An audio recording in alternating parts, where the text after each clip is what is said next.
This is the first in a set of 3 sound recordings for the play What It Means We Evolved, dialogue between Darwin and Galileo, a play with 2 characters in 3 30-minute acts.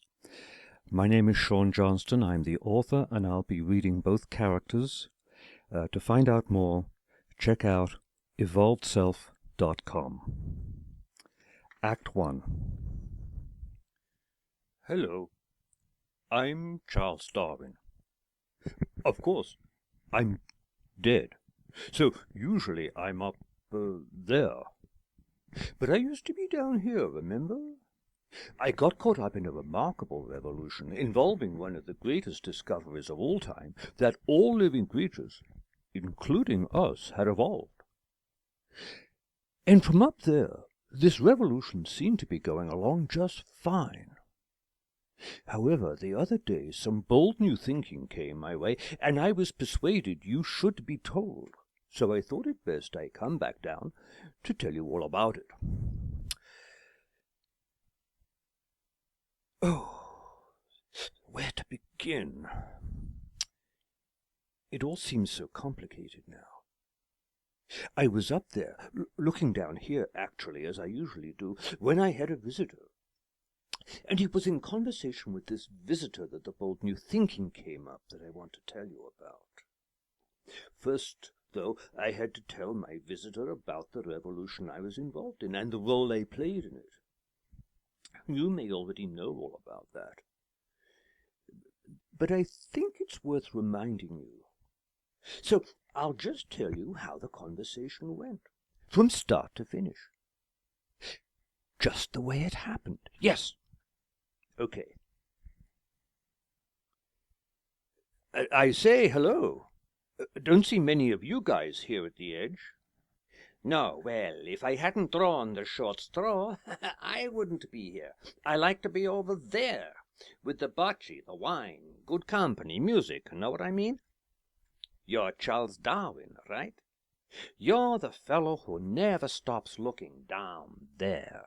That's why my companion sent me over, to find out what you find so interesting down there. And I'm Galileo Galilei. Galileo? Goodness, you're one of my heroes. Yeah, well, I don't like to talk about it too much. I cared a bit first, kept looking down like we all do to see what happens after we die. Then I lost interest and decided to just have a good time like everyone else. What year is it down there now? Oh, it's 2013. Your revolution in physics, that's about 4 centuries ago. Revolution I was involved with in evolution came about 2 centuries after that, around 2 centuries ago. Evolution? I stopped paying attention about 3 centuries ago. What's this evolution? Oh, it's a totally new origin story. After you died, we went on discovering new continents. Everywhere we went, all over the earth, we kept on finding new species of living creatures we'd never seen before. The great question of the day became, where had all these species come from? We found the answer by digging down for the bones of the ancestors of today's living creatures to where they first appeared. This led us to 2 very important discoveries. First, species weren't eternal. They'd come into existence, and after 1 million years or so, most of them would go extinct. And second, each species of living creatures started out right where the species most like it already lived. They seemed to grow out of one another, forming strings of species that fanned out like the twigs of a tree. Trace those twigs back, and you could imagine finding all living creatures having sprouted off from one original trunk. So species were not each one specially created by God. Instead, they seemed to spawn each other. To distinguish that from creation, we called it evolution. Now, that is revolutionary indeed. Oh, however did you manage to get out word of such a heresy? Oh, it wasn't that hard. The British public first learnt about it from a book titled Vestiges of the Natural History of Creation. Vestiges, we called it. Did cause a tremendous hullabaloo. The author published it anonymously, went to his grave without telling anyone. That's how controversial it was.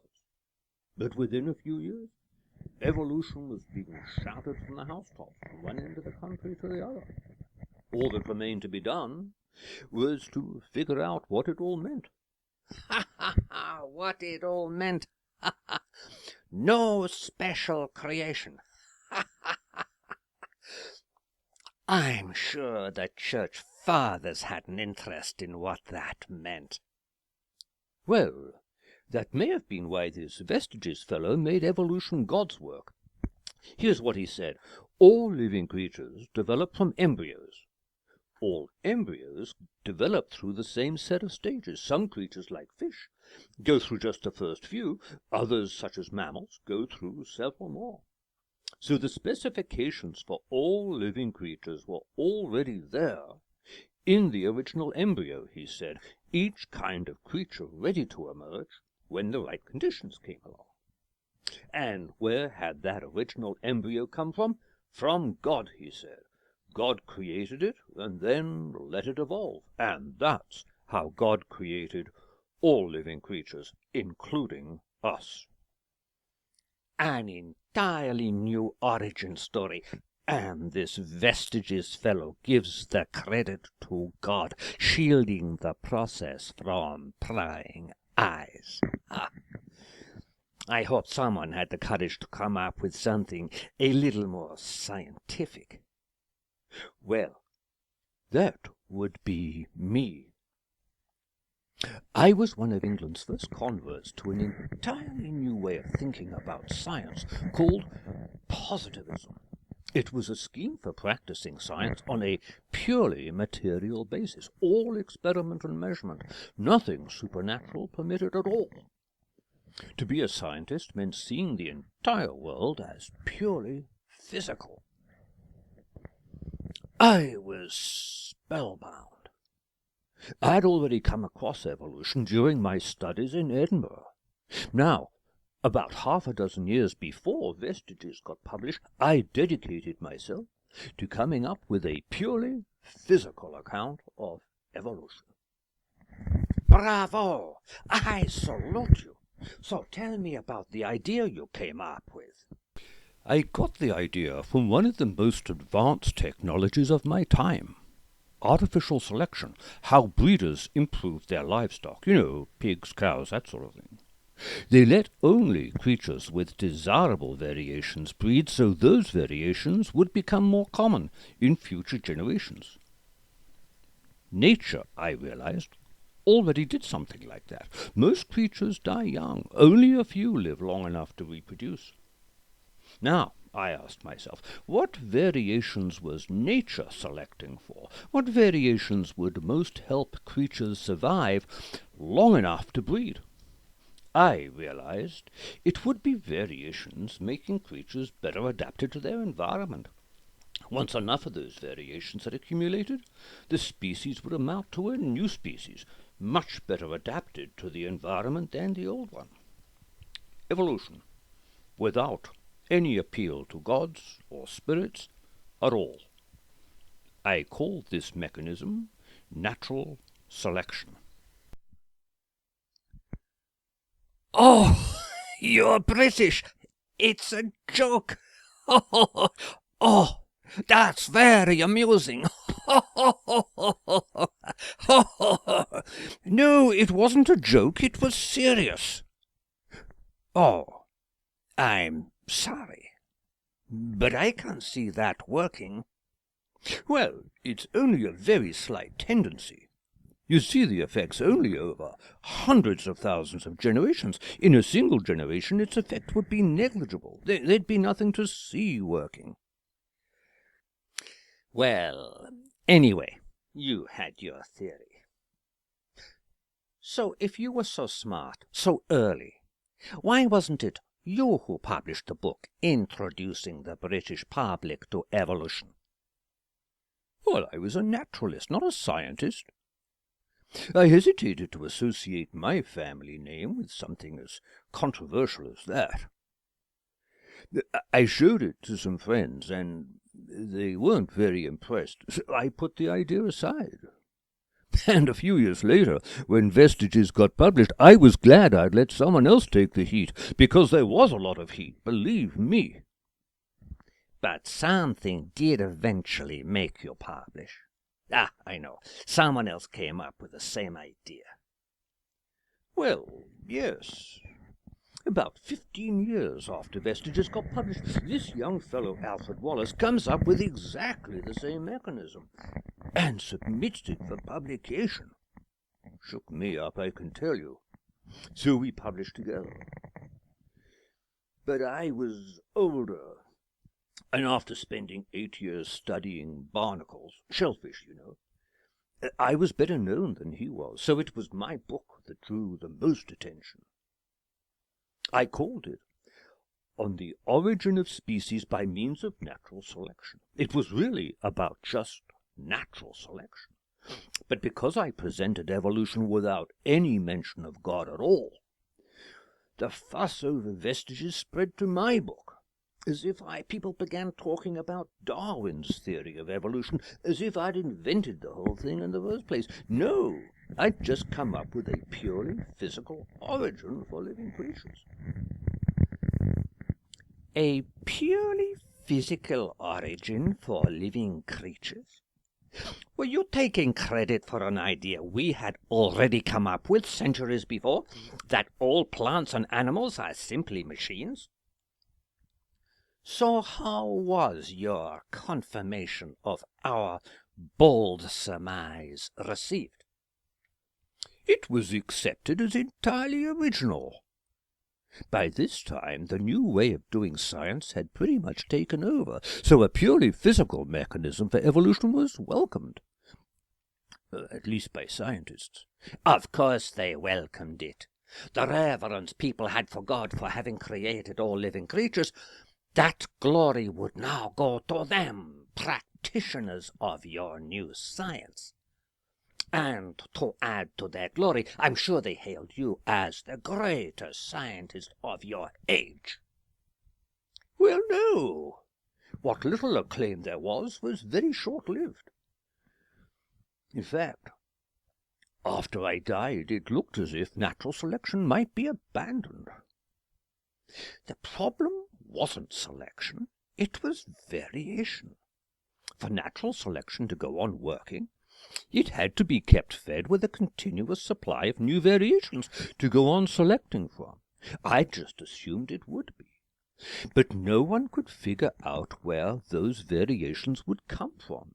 And without them, people said, natural selection couldn't be what drove evolution, and they began looking elsewhere. So much for your pretty theory taken from pig breeding. So much for evolution. Oh, evolution wasn't being abandoned. It was only my strictly scientific sort of mechanism that was in question. It was clear that we had evolved. Evolutionary thinking continued to spread. According to Vestiges, already laid down in the embryo could be specifications for creatures even more spiritually advanced than us, intended by God from the beginning to come after us and carry his plan to the next level. Speculation about what sorts of creatures those might be led to new kinds of spiritualism. Spiritualism, even that served people better than your new science. Ha! Well, actually, about half a century after I died, scientists did discover a new and purely physical source of variation. They revived my theory of natural selection, combined it with this new source of variation in what they called the modern synthesis, and to make this modern synthesis really scientific, they translated it into math. What kind of scientist leaves it to others to translate his ideas into maths? Oh, well. What was this purely physical source of variation that rescued your sorry mechanism from oblivion? If you're going to be so dismissive, I've a good mind not to tell you. But that wouldn't be right. This new source of variation had to do with molecules, long strings of atoms to you, in the nucleus of each cell of our bodies called genes. They're the blueprints that distinguish one species of living creatures from another. Turns out it's these genes, and not vestiges God, that tells the embryo how to develop, all the way from the single cell to the full-grown adult. Of course, long, complex molecules like that are bound to decay, and that was the new source of variation. The random damage genes accumulate as they decay. Random damage to the blueprints for living creatures, the key to life? I don't think so. What nonsense. What makes it work is natural selection. Every once in a while, just by chance, the result of that damage is bound to be an improvement.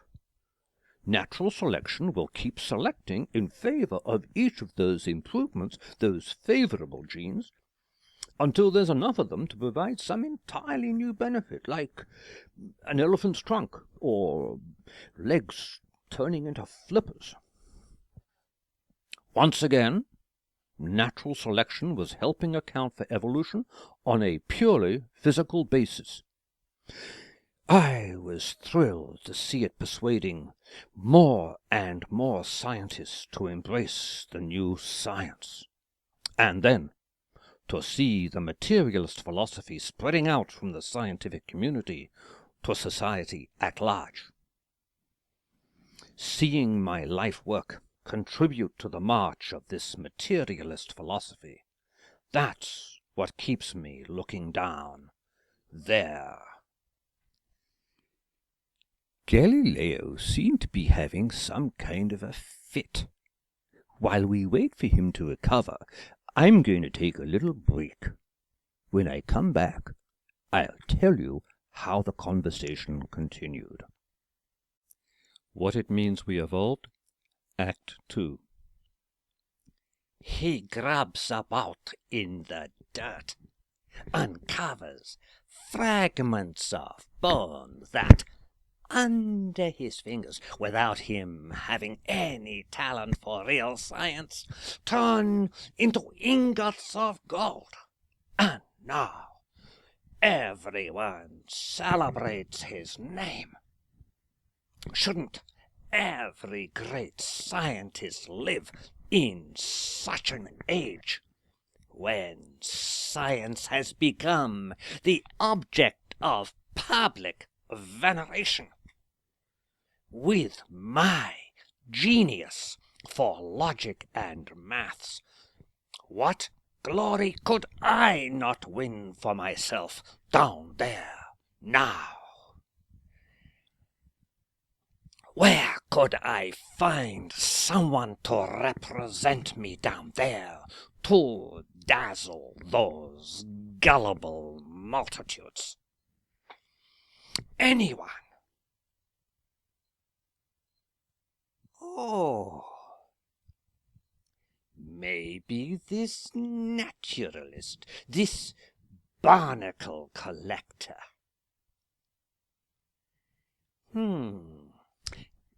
Given such a messenger, what must my message be? It has to be something that will advance his revolution, something to amaze and shock his audience. It can only be a new mechanism of evolution. Of this evolution I know nothing. I will need a fully staffed library.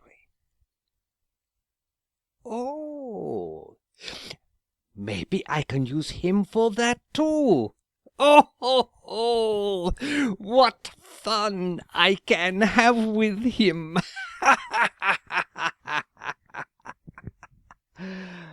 Ah.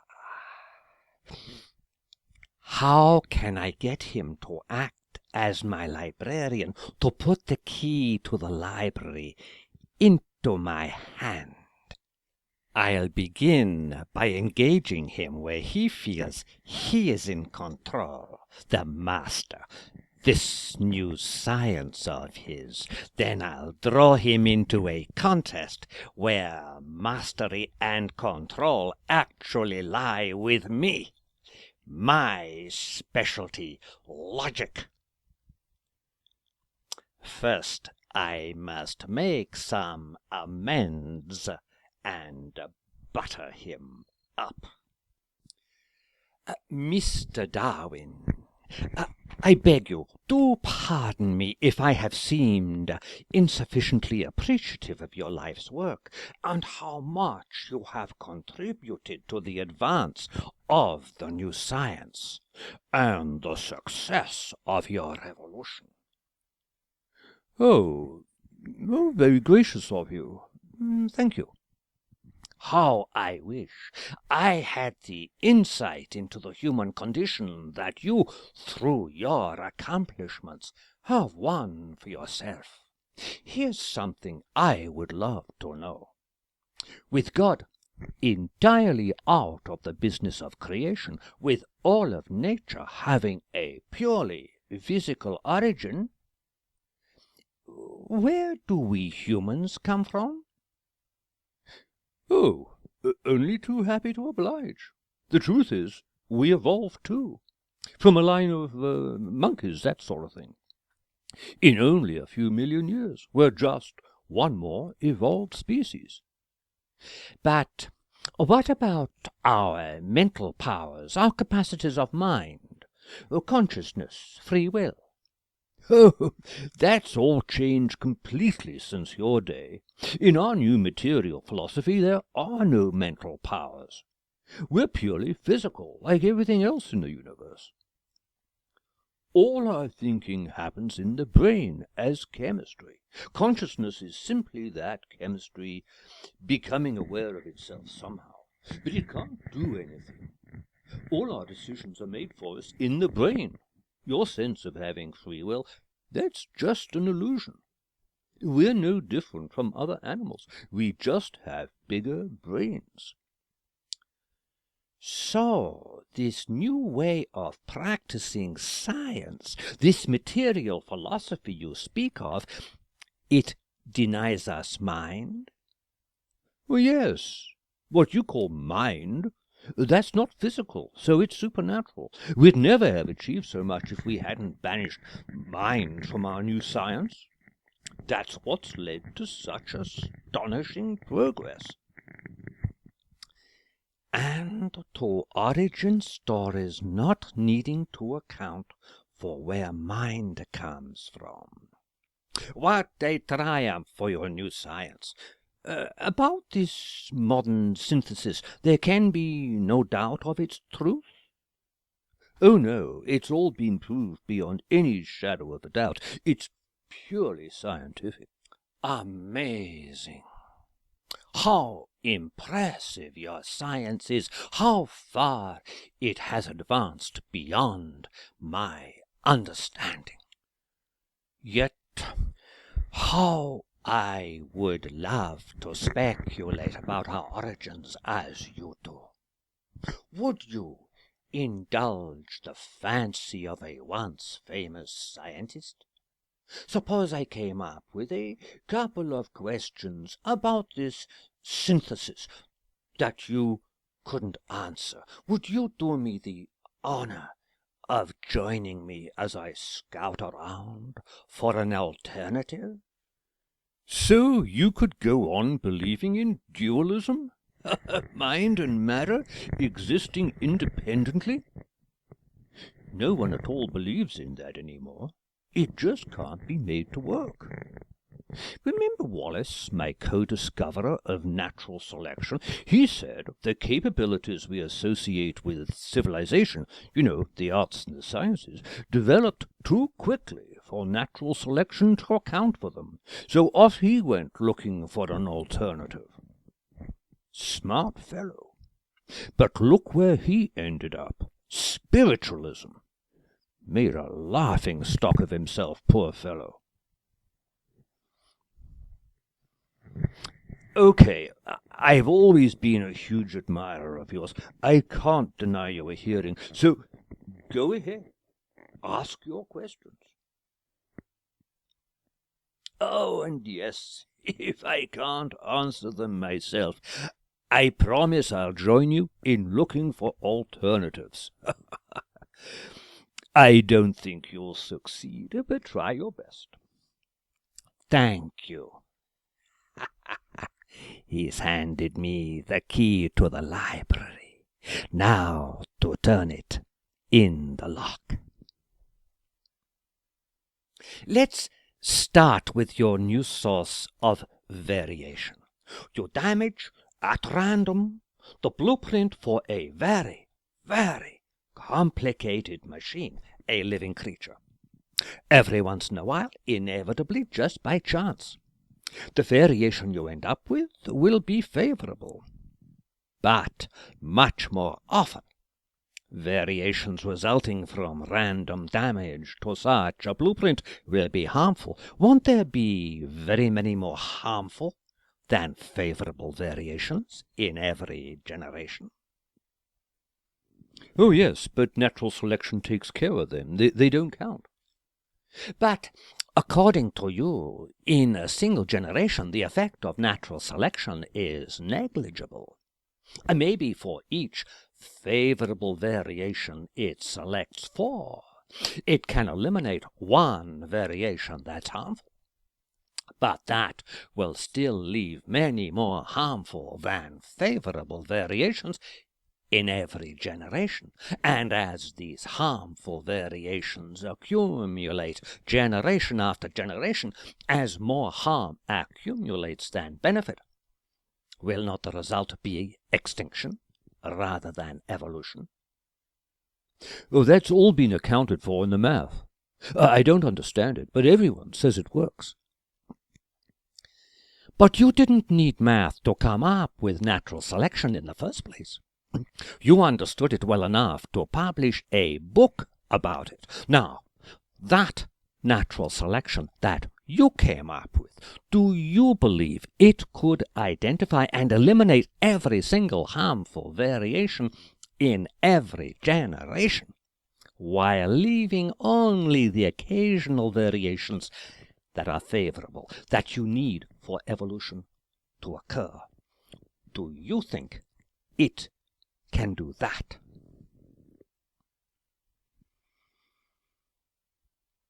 I never did take the trouble to understand the math they translated it into. But of course no one else did either. Once it's a matter of statistics, you just take their word for it. Well, I suppose I have to admit I can't answer that one. I don't know the math. What's the other question? All that's needed to make an elephant's trunk, you said, is enough damaged but favorable genes. I think you may have left something out. Think what you are asking of the living creature. It must take all those genes, each one remaining selected for some particular benefit it alone provides, and re-engineer them into machinery so perfect that together they now provide some entirely new benefit, even something as complex and intricate as an elephant's trunk, not just in the adult, but at every stage of development along the way. What an amazing feat of engineering that is, out of such crude and unpromising materials as mere damaged genes, to fashion such exquisite machinery. So here's my second question. Why do you need some other mechanism to damage those genes at random in the first place? If those genes needed to be damaged first, the creature clearly has enough engineering capability to damage them itself. Just the ones it wants, whenever it wants. No, you've got it all backwards. There's no re-engineering of genes required. The genes don't need to be selected for something else first, and then re-engineered for their role in the machinery. They arrive already precisely engineered for their role in the machinery, exactly when they're needed. I know this will all be new to you.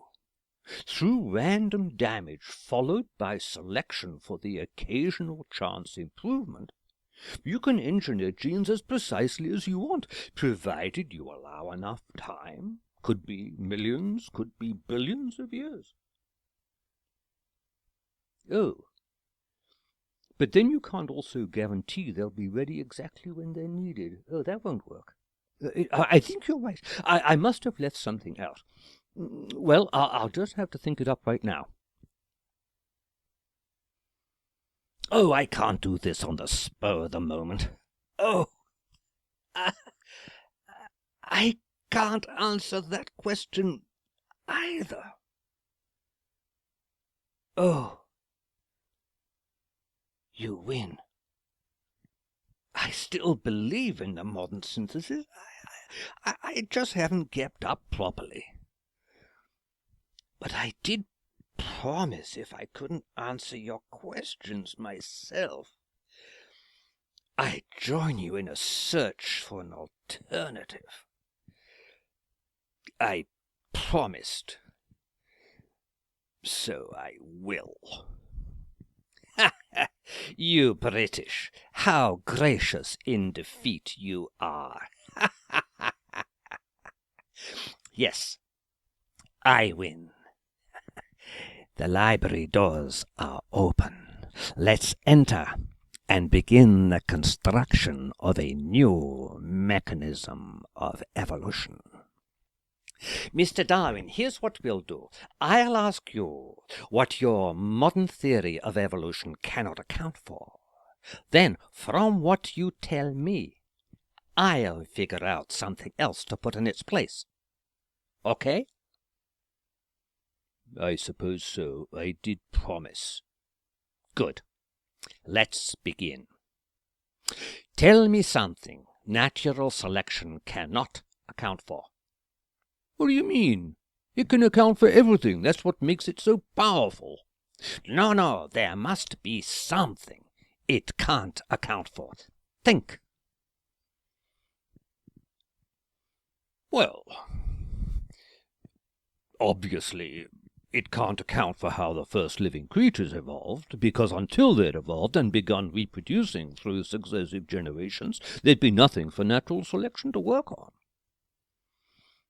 Problem is, though, we know nothing about how the first living creatures evolved, so we have to look elsewhere where we do have some information. Oh, do we indeed? We have to look elsewhere than where the obvious solution is. Let's not do that. Let's look exactly there. Tell me, Mr. Darwin, how long did it take for the first living creatures to evolve? Well, it seems to have happened really fast, in something like 100 million years. Whew. And how much of all of evolution is this 100 million years? Well, let's see. Evolution's been going on for 4 billion years, so 100 million is 1/40th. And how difficult must it have been for those first living creatures to evolve, do you think? Oh, colossally difficult. Just starting from chemicals, you know. to make living creatures able to sustain, grow, reproduce themselves. Awesomely difficult. Okay, let me think. So, obviously, for life to begin, something, a process or a handful of processes, must have become a great deal more capable, smarter than the simple chemistry it started as. Now, if these processes could get smart enough to create the first living creatures in just 100 million years, what could they not do in 40 times as long? So, to account for evolution, you need know nothing more than whatever it was that created the first living creatures in 100 million years, and then follow it as it continued to get smarter at that same rate, overcoming ever greater challenges, developing ever greater capabilities. And you know such a process, able to get smarter, does exist. Else life could not have got off the ground, and you and I could not be standing here today. Well, that's no help. If we can't find out how the first living creatures evolved, that means we'll never learn how evolution works. Don't be so easily discouraged. We've all the rest of evolution to look at for clues to what that original process was. Already we've found out something about it. It wasn't natural selection. So tell me, what happened next that your modern synthesis cannot account for? Well, it says evolution can proceed only in tiny steps. But about halfway along, a couple of billion years ago, an entirely new kind of cell pops up out of nowhere. It wasn't like the simple bacterial cell that was common then. It was the kind of cell we're made of, highly complex with a nucleus. How can I picture this for you? It was as if everyone's plodding along, and suddenly a whole city rises up and soars off into space. There'd never been any jump like that before. And there hasn't been one that big since. That was no tiny step. So, whatever it is that's driving evolution 1 billion, 2 billion years ago, it comes of age, becomes aware of its powers, and celebrates with a show of fireworks. Now, it's come to maturity. What does it do next? Well, if you take time since then, about 2/3 of the way along, dozens of different kinds of complicated creatures suddenly pop up, all within a few tens of millions of years. A flash, really. All the major divisions of animals, like insects, snails, creatures like us with backbones, nothing like each other. And there haven't been any more such radically different kinds of creatures created since. You know, this sounds like one of us, an inventor, a tinkerer. I've got an idea. Hey, presto, 2,000 new kinds of living creatures. And that's it. Now he turns to something else. Tell me something else about these new creatures your synthesis cannot account for. Well, there's the problem of the missing intermediates. Select any two species of living creatures. If they're quite similar, you're likely to find quite a lot of species intermediate between them. But the less alike they are, the fewer intermediates you tend to find between them, until, between fish and amphibia, reptiles and birds, you find almost none. If the same process of tiny steps was at work everywhere, you'd expect just the opposite. Lots more intermediate species spanning the bigger jumps. So when a tinkerer applies himself, he can in one go create entirely new kinds of creatures. Very resourceful is our tinkerer. Now, who is he? Mr. Darwin, where could our tinkerer be? Well, what you call your tinkerer, there's only two places he can be. In living creatures themselves, or in their environment, as I proposed. Or some kind of god, I suppose, like in Vestiges. What about those genes you mentioned, those blueprints for life? Tell me more about them. Well, they come joined all together end to end to make even longer molecules, the chromosomes. All those chromosomes make up what we call the genome. That's all the genes a creature has. You only get to see that when a cell divides. All the chromosomes come together, they stay together for a while, then they all simultaneously divide and separate, and two new cells form around them. That's how creatures grow and reproduce. And this genome? How long has it been around? Well, there's always new ones, every time a cell divides. On the other hand, I suppose you could say it's been around since life first began, since it keeps on duplicating itself, and as creatures evolved, it just kept growing longer. As creatures evolved, it just kept growing longer.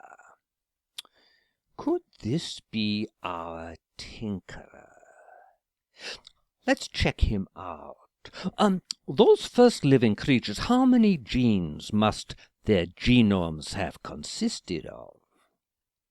Oh, I don't know exactly, but it must be hundreds.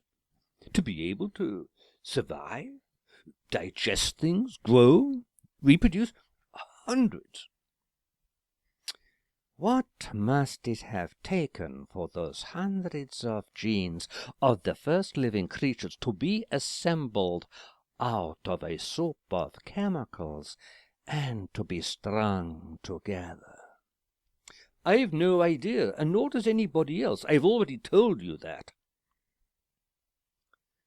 How could such a string of atoms have developed the first glimmers of its intelligence? Oh, my God, that would amount to intelligent design. You can't bring that in. You'd never get anywhere down there if you could be accused of believing in intelligent design. How sweet it is for me to know so little that I have no fear of this intelligent design. Yes, I am proposing an intelligent designer. Let's get to know it a little better. Tell me, Mr. Darwin, what would happen when such a creature thinks? I want to make it perfectly clear I don't approve of this line of inquiry, making any connection between evolution and intelligence or thinking. It's entirely against my principles. But you promised me. Oh, yes, so I did. All right, I'll go along. I assume, as this creature thinks, it will make changes in a brain of some kind, like we do. When we want to remember something, like someone's name, we lay down memories as chemical changes in brain cells. And the genome is made up of genes? And what do genes do? Well, I've already told you that they're what defines species. Wait a moment. If what you're suggesting were true, just by thinking, the genome could make changes to the genes it consists of and create new species.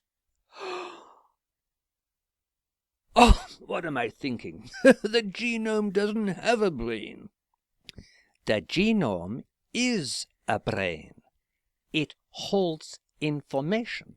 It tells the cell what to do. Here I propose, in the genome being able to think new species into existence is a new mechanism of evolution. But how could a genome think? It's just molecules. How could molecules think? Your brain's just molecules, yet you can think, can't you? But while you've been getting smarter for only 70 years, the genome's been getting smarter for 4 billion. It could have become a lot smarter than you. Bunch of molecules smarter than me, eh? Well, it may be new, this mechanism of yours, but what does it tell us we didn't know before? What questions does it answer? Well, it tells us who, the genome, and where, in the nucleus of the cell, and how, by defining and thinking new species into existence. Now, what and why? Let's answer those. What? What is it we most want to account for? What's most obvious about evolution? Most obvious? Nothing about it was obvious at first. Now it all seems obvious. No, what's most obvious? Shout out something about evolution. Quick, quick, anything. Elephants, elephants. Once there were no elephants, now there are elephants. Evolution created elephants, and that goes for all other living creatures. There's nothing like that in the physical world. So, I suppose what's most obvious is evolution's creative, like us. Ah, creative, yes. Like us? Maybe you've got things the wrong way round. Surely evolution must have become creative first. Then it could make us creative. Evolution was being creative long before we came along, and it made us, didn't it? If we're creative, that's because evolution's creative. Isn't that the way round it's got to be? Well, I suppose you could say that. Maybe we think because the genome can think. First the genome got to think, then it built thinking into us. Hold on. That's just logic. I don't trust logic without some study of nature to back it up. You take care of the study of nature. Let old Galileo here handle the logic. So, first the genome evolves so it can think somehow. Maybe evolving involves thinking. Then it builds thinking into us. Maybe thinking in us is something evolving. Maybe it's our thoughts evolving. Maybe that's what happens when we think. One thought evolves into another thought, somehow. Maybe all kinds of mental processes, not just thinking, but consciousness, free will, being creative, all consist of thoughts evolving into other thoughts. Mr. Darwin, thinking equals evolving. What does that sound like to you?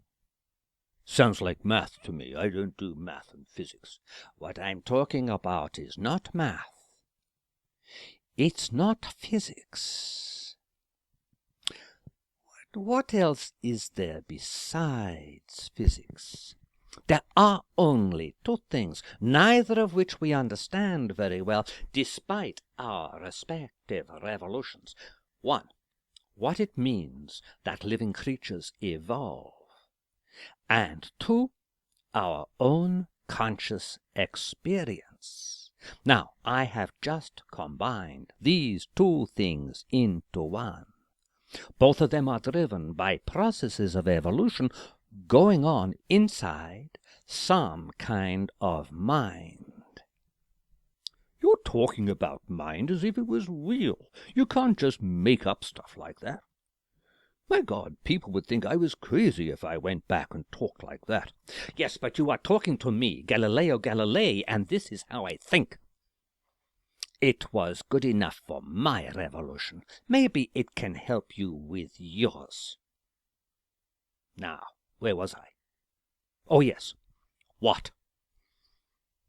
What is it we want to account for? What is most obvious about us? We're merely one more creature the genome thought into existence. But it put a lot of thought into us, gave us upright posture, freed our hands for tool-making, gave us capacity for speech, huge increase in our brains, all at the same time, all in a few million years. Now, why? Why did it make us such exceptional creatures? Tell me, Mr. Darwin, are there any signs of this genome exploring? Exploring? Well, there are reports of pre-adaptation, of creatures appearing to come pre-adapted for new environments. Ah, of course. When the genome gets wind of a new environment, it can think up a new creature able to explore it in one go. No intermediates needed. Now, us. It equips us with wonderful new features, and it gives us mental powers like its own to make decisions and act for it. Why? What for?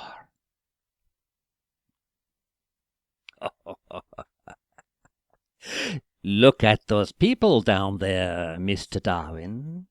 What were they all pre-adapted for, eh?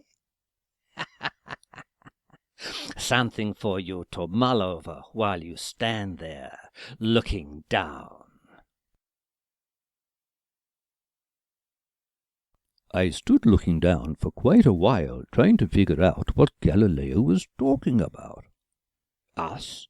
Pre-adapted? You're probably as puzzled as I was. To give you a little time to think about it, I'm going to take a small break to rest my voice. When I come back, I'll tell you how our conversation ended. What it means we evolved, Act 3. Mr. Darwin has fulfilled his promise. The library is closed. Now, to get my way, I must rely on persuasion. My ideas I must repackage so they are simple enough for him to understand. Then I must persuade him to embrace them, and to return to Earth to disseminate them among his friends down there. But first, I must impress upon him the importance of his new mission. Mr. Darwin, your generosity in sharing with me your understanding of the natural world has convinced me that your evolution is a much more formidable challenge than was ours in physics. Evolution is entirely new, and seems to reach to the foundations of everything. How far has your revolution advanced, I asked myself, in relation to where we started? But once Newton came up with his grand theory of gravity, I stopped paying attention. Do, I beg you, tell me what happened to his theory after that. Oh, it was very successful. Took 2 more centuries for someone else to come up with the right theory. Relativity, something about space being curved. No one understands it, the math, you know. So most of the time people make do with the theory of gravity and carry on as if it's still true. So, after all the time we spent on our evolution, it took another 2 centuries to fully understand it. Just to understand gravity, we had to create 3 entirely new concepts. I can well imagine coming up with this relativity took at least another 3. That would be 6 entirely new concepts altogether. It could take at least as many to fully understand evolution. 6 entirely new concepts? But that could take centuries. Well, yes, it could. Just being able to make a discovery does not necessarily mean you already have the concepts you need to understand it. The ancient Greeks knew about electricity, but they never did get to understand it. But suppose you and I, between us, could come up with just 3 new concepts.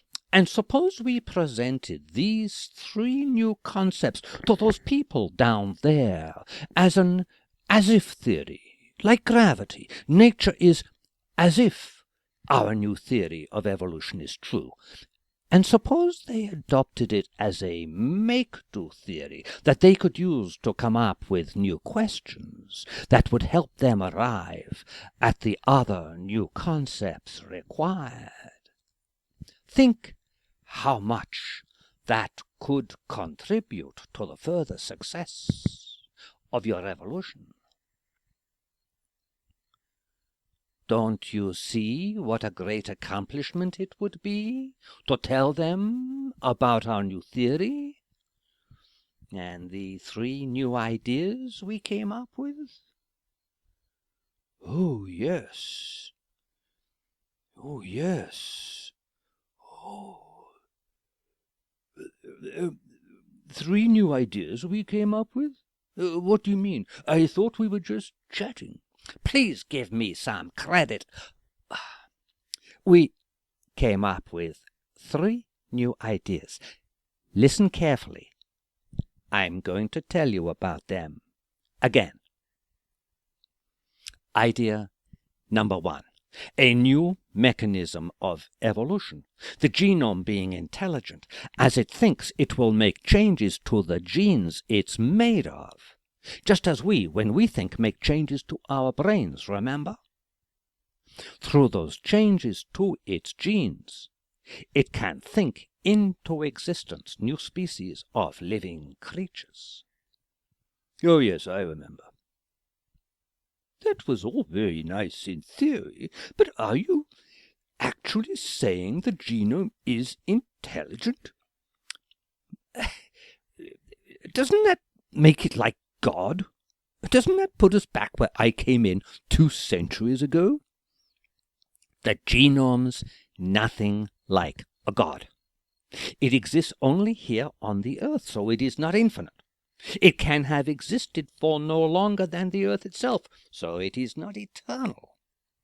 It did not create the universe. Most of its creations go extinct, so it is not all-knowing. And it cares maybe not at all for you and me individually. So no, I do not find it anything like a god. To me, it is more like one of us, dependent on a mind that's creative but fallible. Can you make do with so humble an agent of evolution, one so much like you yourself? Well, I suppose so. But why bring in mind? Isn't that sort of supernatural? And it's not necessary. In practice, you can't tell a world where people have minds from one where they don't, where they're driven by brain chemistry. They'll behave just the same. You can't tell the difference. Ah, well, you've learnt your lessons from this new science of yours. I see I will have to help you unlearn them. I'm going to give you a choice. You are about to give a presentation on your materialist philosophy. You must choose between two audiences. One consists of people without mind, who will have no conscious awareness of anything you say, who will give responses generated directly from their brain chemistry. The people in the other audience do have minds. They will follow what you say in consciousness. They'll consciously weigh what you say against what they think, and of their own free will work out what questions to ask you. The two audiences look identical. Which one will you choose? That does make a difference, doesn't it? I would like to think people were consciously experiencing what I was saying, able to compare it to what they already believed, and able to come up with feedback of their own free will. Consciousness can make a difference. But it's so intangible. Chemistry in the brain, what someone does, that kind of thing is fixed and easy to understand. But conscious experience, it's so mysterious. How strange. To me, it's just the opposite. Look, you must have had an experience like this. Reading a letter from someone makes you feel curious about something. Then you think, I want to find out more to satisfy my feeling of curiosity. So you decide to satisfy your desire by referring to a book next to you. All those impressions you can trace, following one after another in consciousness, each drawing not on chemistry or behavior, but all directly on conscious feelings in mind. To me, that seems simple to understand. But once you've come to a decision and instructed your brain what to do, your brain chemistry takes over, and you see your hands reach over to pick up the book and open it. You just give the instruction, and it does it. But how it does it, you've no idea. The conscious part, though, you have control over. You can always change what happens next. Can you? Can you really? Of course you can. You can just decide what to think about, what to look at. Can't you? Even just by deciding to believe in mind or not to believe, you can change what happens. Believe in mind that you have conscious control over it, and you are likely to train it to build up powers within it that will enrich your old age. But deny mind, assume that nothing you think can make any difference, that everything's decided for you by brain chemistry. And how could it occur to you to train it?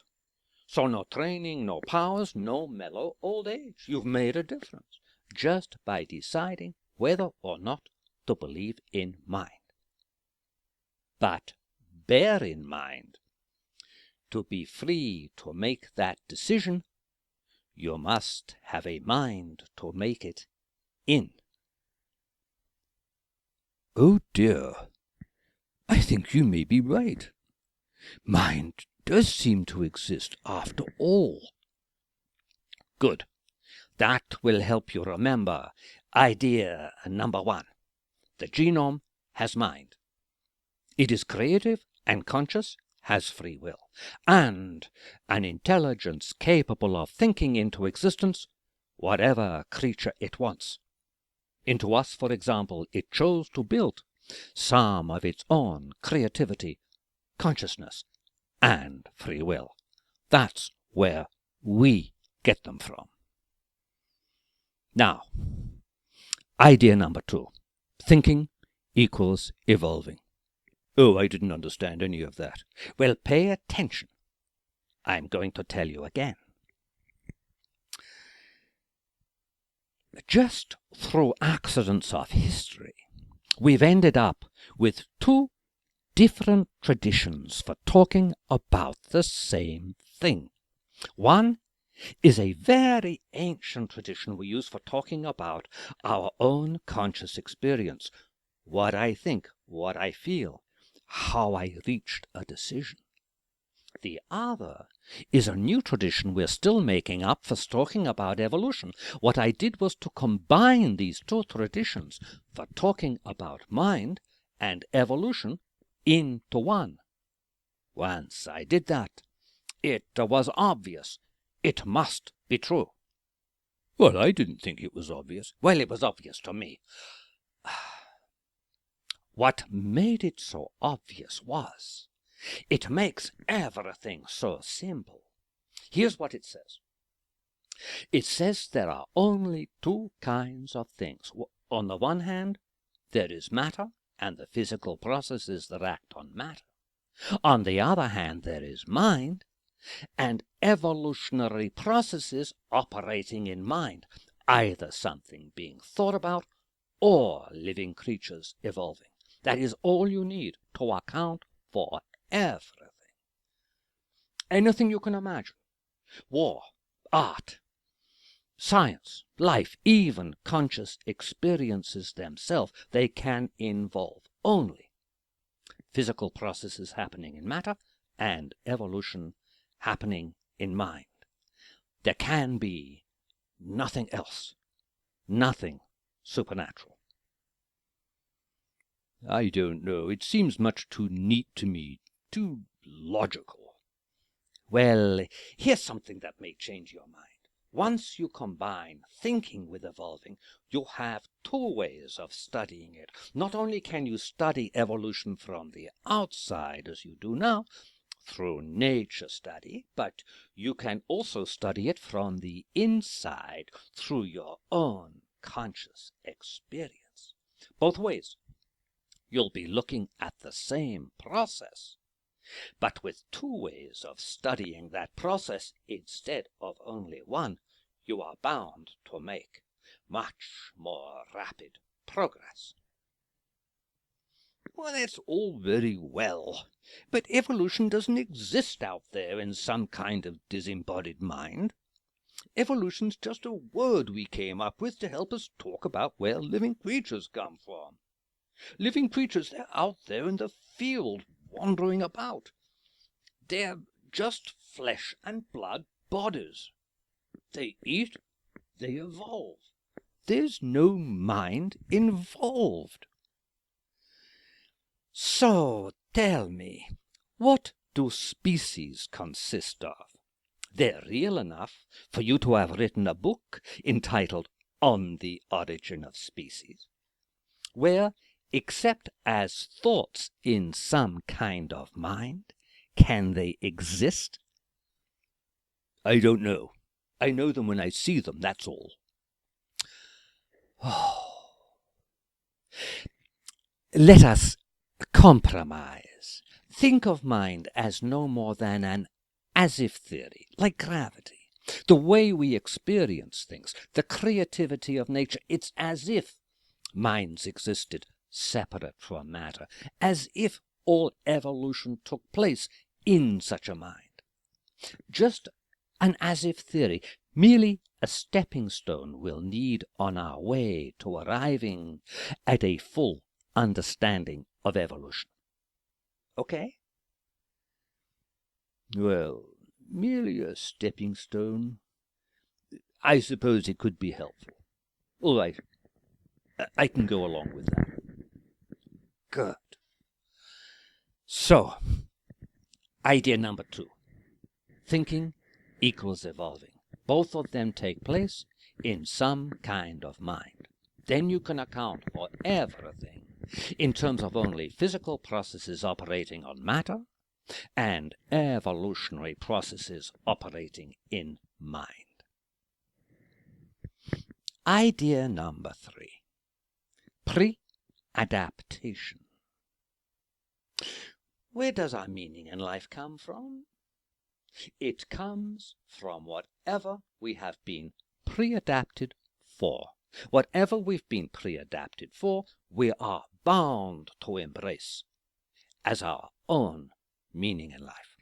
And where does pre-adaptation come from? From the genome. Whatever the genome wants us to do, it will pre-adapt us for. By figuring out what we've been pre-adapted for, we can learn what the genome wants us to do, and so something else about our own meaning in life, whether we've yet become aware of it or not. Oh, my goodness, you can pull a fast one with that. Meaning in life, indeed. You could just say anything. Give me an example. We will one day, no doubt, visit the moon and the other planets. We are bound to, because such exploration is highly meaningful to us. Why is it so meaningful to us? Because the genome has pre-adapted us for space travel. How can we know we've been pre-adapted for space travel? Remember your friend Wallace pointing out how we humans come already equipped with the abilities we need to create civilization?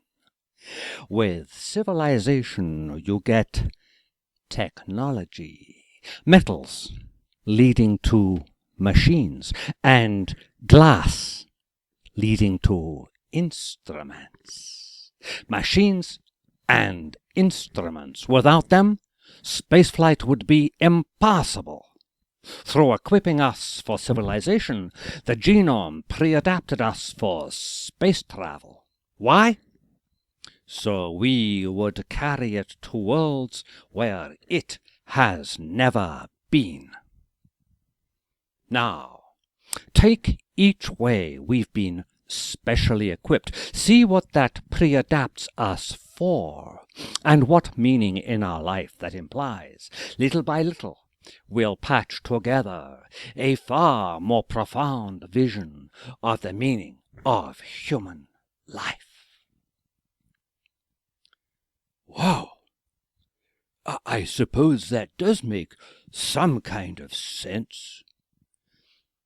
But it all seems terribly complicated. Aren't you setting evolution up to become just another highly technical branch of physics? Why would I bother? If physics alone could tell us how living creatures evolved and all about conscious thought, we'd already understand them, but we don't. To understand them, we obviously need a new source of wisdom. Could any source of wisdom compare with knowing how we were made? No. If we evolved, then the wisdom we need we'll find in the amazing machinery that drove our evolution. If we have consciousness, that will tell us how consciousness works. If we have free will, it must tell us how free will can be created. Well, if we're not going to get that wisdom through physics, where will we get it from? We'll not get the wisdom we want through reason and logic alone. They can be no more than its servants. So where should we look? To evolution itself, from which we inherit our passion for meaning, our sense of awe and wonder, our dreams, our nightmares, even reason and logic themselves.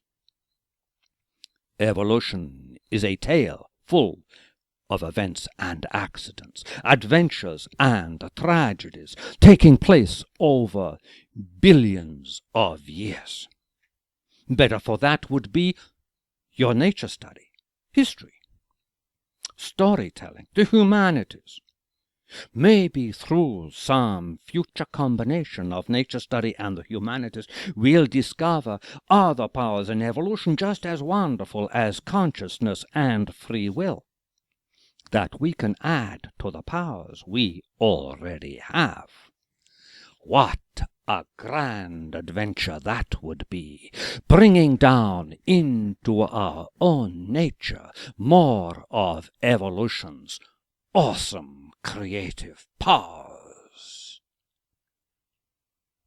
Goodness, there is grandeur in that view of life. Nature study and the humanities together, rebuilding human nature from the ground up, on a firmer foundation, to greater heights. That's what I've really wanted all along. Ah, my ideas he has embraced. Now, to persuade him to go down there to deliver them. Rebuilding human nature on a firmer foundation to greater heights. Do you realize how much grander that is than what you taught them evolution means? How much grandeur is there in merely being better adapted to the environment? When you first told me evolution was driven for selection for being well adapted to the environment, I thought you were joking. Whatever the mechanism of evolution is, it's bound to result in creatures being well adapted to their environment. Otherwise, they'd be dead. Don't you see? Adaptation to the environment is merely an inevitable byproduct of evolution. You saw a byproduct of evolution and mistook it for the cause. I'm not sure I understand. Think of a horse pulling a cart along a street. Every so often the horse drops a pile of dung on the street. Those piles of dung, they're not what drives the cart. Adaptation to the environment, that's like the piles of dung. It's not the kind of thing that can drive a process like evolution. It's not going to be the cause of evolution. It can be no more than a mere byproduct. Pulling a cart takes a horse. You need to find the creature that's actually driving evolution. Oh, my goodness. I never thought of that. Yes, whatever the cause of evolution is going to result in adaptation. And I made that the cause of evolution. Oh, one day they may realize that down there, and I'll look pretty silly. How embarrassing. Oh, well, it can't be helped. Down there today, everyone believes in Darwin. I don't think I could change their minds, no matter what I said or did. Well, back in my day, everyone believed in Aristotle, and I changed their minds. If I can do that for Aristotle, I can certainly do it for Darwin. Has it occurred to you, your mechanism of natural selection could affect people in ways they and you might deeply regret? Instead of it spreading a new wisdom as you hoped, it could spread instead fatalism. The materialist philosophy by itself can never be more than a footnote to a particular scientific method, but in the form of your theory that we evolved through purely physical mechanisms, and as a result we are determined, it could spread fatalism to everyone, everywhere, leading to a new global dark age. Oh, how terrible. Shouldn't someone warn those people down there about this risk of fatalism? Me? Oh, I would go, but I don't think it's something a gentleman should do. Someone with a position, alone. without family or friends to back them up. So no, I can't go. What would make him want to go? Suppose you could be responsible for something even worse than fatalism, a worldwide reversion to barbarism of the most abominable sort. Would you go then? Here's what natural selection says. Some creatures will pass more of their genes onto future generations than others, and that's what drives evolution. Now, what will most help creatures pass on their genes? Being better adapted to the environment? No. All that matters is surviving to adulthood, having the most progeny, and ensuring those progeny survive to breed in the next generation. And what will that select for? To survive to adulthood, aggression towards one's own kind, murder. To have the most progeny, imposing oneself most forcefully on the opposite sex, rape. And to ensure one's own progeny survive long enough to breed, murder of one's fellow's offspring while protecting one's own, infanticide.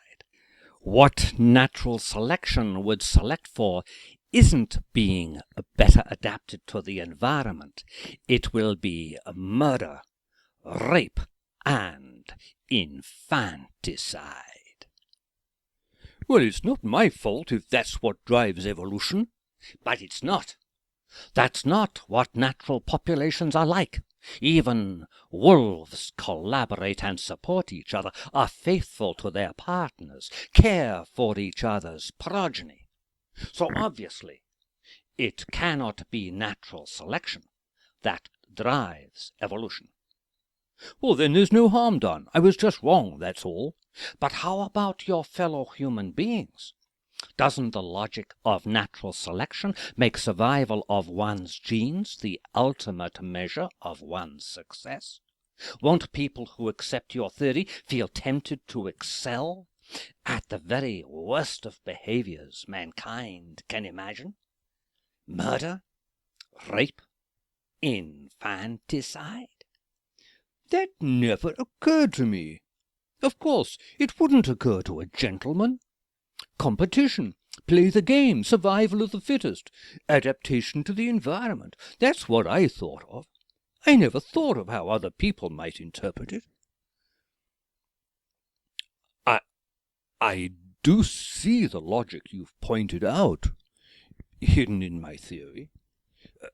I do see how natural selection could seem to justify murder, rape, and infanticide. Oh. But am I responsible for what other people make of my theory? I don't think so. Oh. Then think instead of all the good you could do. In place of natural selection, you have a new and much more inspiring origin story to offer them. Our new mechanism of the intelligent genome. It would be like natural selection all over again, having to endure all that fuss over a theory. I couldn't stand it. Oh, what can I do? Who should we send in your place? Who would not be embarrassed by all the gratitude those people down there would shower on him? Gratitude? What would they be grateful for? Your theory of evolution is acting like the cap on a bottle, keeping from mankind all the potential for meaning of us having evolved. Whoever removes that cap, giving everyone access to all that meaning, they will hail as a genius for having carried your evolution to its grand conclusion. Who will this be? If no one else will make the sacrifice, then I will go. Hold on. If someone must make the sacrifice, then perhaps it should be me after all. You are right. It must be you. They know you. They trust you. Look, I must go, and so must you. You have a new mission to fulfill, a new passion to communicate. Start by pointing out what wonderful talents we already come with, vision and hearing through which we can appreciate the finest art, the greatest symphonies. Ask them, why do we come with senses vastly more capable than you'd need merely to be adapted to the environment? To answer that question, introduce our new ideas. Express your passion. Open your heart. Pour out your deepest feelings. Hold on. I am British, you know, not too good at that feeling stuff. Don't hold back. You are about to set in motion a new renaissance. Promise your people that through learning how we evolve, they will develop today, and mankind will inherit forevermore wonderful new mental powers. Promise them they will earn for themselves eternal glory. All future ages will look back to them and marvel at their audacity. Oh, wait a minute. Don't get too carried away.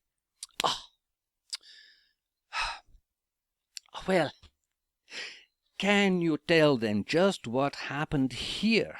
How we arrived at this grand vision together?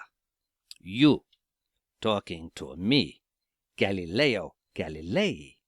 Can you do that? Well, I think so. I think I can do that. Then farewell, my friend. I wish you every success. Don't forget, remember me, Galileo Galilei, to your friends down there. Ciao. Do I have a story to tell you? You won't believe your ears. So I told him I'd tell you all about our conversation, and how much help he was in coming up with these new ideas. And that's what I've tried to do here, today. For your attention, thank you.